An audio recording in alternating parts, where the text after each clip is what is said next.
Coming up on Mountain News this morning, we hear more about the man who died at Cave Run Lake this past weekend from those who knew him best. And police are looking for the person who drove into a home before running from the scene in Lexington, leaving heavy damage behind. Dedicated to Eastern and Southern Kentucky, this is WYMT Mountain News This Morning.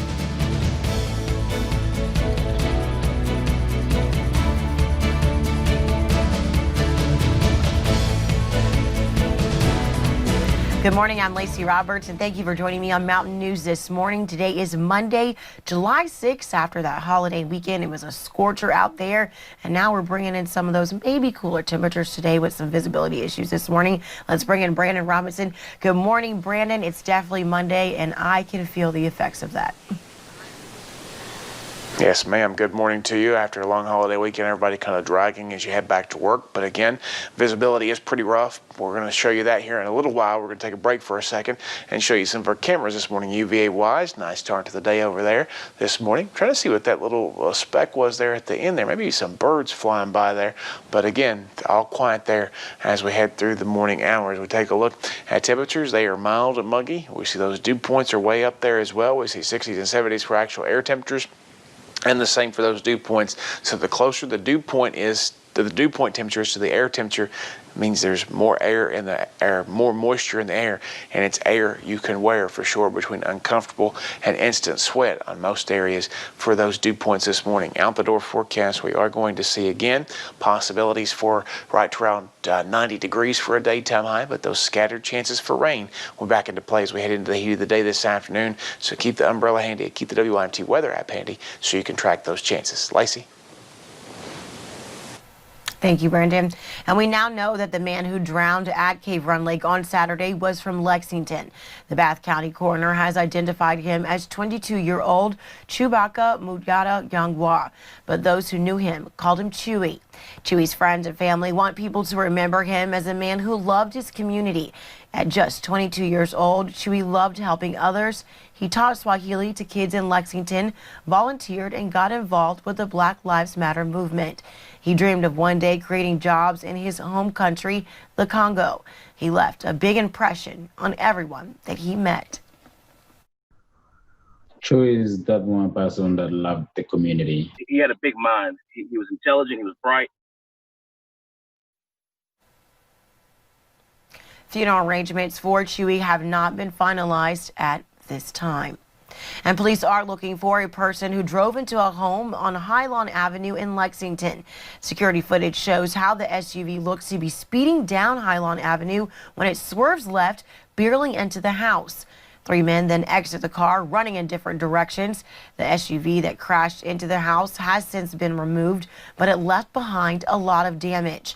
The man who lives there says that he was at work, but when he got the call about a blue Ford Explorer driving into his house, he says his fiancée was inside at the time of the crash. She went to the hospital to be checked out for a concussion. What if that was your wife or kids or something in the house and you don't know if they're dead? You just plowed through their house. That's upsetting. We don't know the identities of the driver or passengers in that blue truck. Spark says he was about to close on this house. Now he thinks his fiancée and him will have to move out and find a home elsewhere. And there is a group among protesters in Louisville who stream on Facebook Live every night. They say that they are being treated unfairly by LMPD since the protesters started more than 1 month ago. Now that group is taking steps to make a change. Faith King introduces us to the Independent Media Guild. You're going to be arrested! You do not leave! Now! They're calling themselves the Independent Media Guild. We're the eyes of the people for the civil rights of this era, man. Where people are seeing these videos worldwide and are like, wow. They're a group of live streamers, webcasters, and storytellers here in Louisville. I haven't necessarily experienced as much what I would say targeted harassment as some of the other more well-known streamers over the past month have. Matthew Ballard, founding member of the Independent Media Guild, was arrested in May during a protest while live streaming. He feels like he's a target along with many others. I do get referenced by name now more than a few times by LMPD officers. Independent Media Guild members say IMG is an information and promotional guild for supporting First Amendment rights. We're currently working on obtaining our credentials through the Constitution First Amendment Press Association. But even with the yellow vest these individuals currently wear and the pending credentials, Ballard says LMPD is not guaranteeing protection. I'm not resistant. They made it very clear that while they want us to have something that will identify us, that's not going to guarantee that something won't happen. In Louisville, Faith King, Wave 3 News. Louisville artists are working to remember the faces of people killed by police. A massive mural is in the works at 11th and Main. 100-foot wide and 30-foot tall, the mural will feature the names and faces of Breonna Taylor, George Floyd, Elijah McClain, and Sandra Bland. The mural is made possible by an organization called No Justice, No Peace Louisville. Co-founder Delaney Haley says she wants people to see this mural and to be proud. I want them to feel empowerment. I want them to feel proud, just to see that these stories are being broadcast, that they're not being forgotten about. The organizers and artists say the mural is meant to raise awareness. And marchers in Louisville spent part of their weekend learning about civil rights history. On the 4th of July, they visited key spots throughout their tour, like a statue of York, the black man who joined the Lewis and Clark expedition. One protester says that it's important to teach young people about the past so that they can change the future. Throughout history, it's always the young people driving these movements. Civil rights movement, the Green Revolution, go on and on. It's always the young people.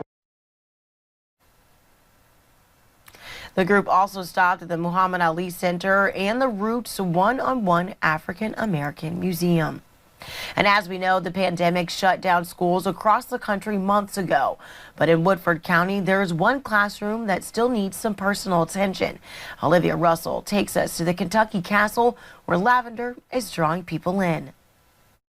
Going to the Kentucky Castle makes people feel royal, but for some high school students, it's class. So I get students from all over Fayette County. The students aren't the ones taking care of the garden right now, though. Tony Myers is. She's an agriculture teacher for the school district. She says even though the plants are still growing, students haven't been able to help out since the pandemic forced schools to shut down. And with the restrictions with COVID and not having students since March, I felt like we were fighting a lot of uphill battles, and we decided just to do a U-Pick. A U-Pick, which is exactly what it sounds like. People can come and pick their own lavender from the plants just outside of the castle's front gate. People could come out and be safe out here, and we limited the numbers, and be outdoors and do something with your family, and just makes you feel good. Myers points out the lavender isn't normal to see in Kentucky, but neither is a castle. One thing the state is known for is agriculture. So she's growing a new generation of future farmers. I get to expose students that then last year a couple of them went on and majored in agronomy, and a couple of them majored in environmental science, and just that exposure at that age is really kind of pivotal. Even though students can't be there in person, she's still sharing the fruits of her labor with the public. So while she can't give knowledge, she can at least give lavender and a royal experience. I don't know, you're instantly happy when you come out here, so it's been fun to watch. In Versailles, Olivia Russell, WKYT. And throughout the year, the castle uses lavender to freshen up rooms or from some tasty treats and drinks. Myers says that she hopes to host more U-Picks in the future. Helpers and Heroes, sponsored by Wolf Williams and Reynolds, serving Eastern Kentucky for Social Security disability and federal black lung. Well, you heard the man. It's time for our daily highlight of those helpers and heroes that are helping out and giving back across the region during this COVID-19 pandemic. And always, let's go to our first picture this morning, and it comes to us from Amy. This is her son, Jake Brunner. He is a respiratory therapist at UK Medical Center in Lexington. This picture is him and his amazing frontline co-workers. Most of their patients are on ventilators, and some of them have COVID-19. Thank you, Jake, and the whole team up there in Lexington for doing everything that you are doing. Our next picture was submitted by Nadine. This is her daughters Letha Gibbs and Rebecca Hubbard. Letha is the manager, or is a manager rather, at the London store of Walmart, and Rebecca works at the Manchester location. They have both been with the company for more than 15 years. Thank you both for giving back to your communities during this pandemic and helping keep needed supplies on those shelves. And finally, our last picture today was sent in by Brenda. This is her niece Cheyenne Tackett. Cheyenne is a dialysis tech from Floyd County, and continues to work every day to help people who have this help people have this critical service several times a week, even during a worldwide pandemic. And I have some personal experience with that. When my mom was on dialysis for more than 5 years before she died. Thank you, Cheyenne, for taking care of those and being so awesome in doing that. So, of course, still plenty of time. I say this almost every weekday to submit your helper and hero. And we're still taking those submissions. We're still looking them up, trying to get them on here. So you can go over to the website, WYMT.com, start on the search bar, type in helpers and heroes, and that'll take you right to the page. Or you can make it one easier on yourself. Send it to me on Facebook. Message me, Brandon Robinson, WYMT. Lacey. Thank you, Brandon, and thank you for joining us. We'll be right back with more Mountain News this morning.